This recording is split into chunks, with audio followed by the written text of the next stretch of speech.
Welcome to our guide on replacing the rear air spring for the Jeep Grand Cherokee WK2 with an Arnott rear air spring. This video will walk you through the essential steps to ensure a smooth and safe installation process.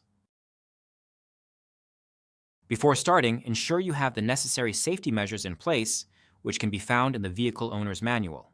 Lift and immobilize the vehicle properly and isolate any stored energy to prevent injuries or damage. This vehicle contains a closed air supply system. Replacement of components requires proper adherence to procedures set forth within OE servicing literature. Failure to comply with the OE prescribed procedures can result in component damage and/or failure. Start by setting the steering to straight ahead.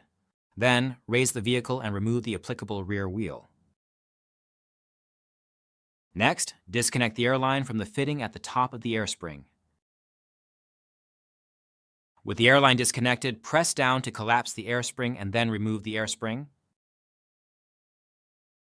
Install the Arnott assembly as received with the rubber isolation affixed to the top mount. Start by pressing down to collapse the air spring to install the spring onto the vehicle. Make sure the spring is properly oriented. Next, connect the airline to the air fitting at the top of the air spring. Reinstall the applicable rear wheel, lower the vehicle, and the installation is complete. Thank you for following our guide on replacing the rear air spring for the Jeep Grand Cherokee WK2 with an Arnott part. Proper installation ensures the longevity and performance of your vehicle's suspension system. Stay safe and happy repairing.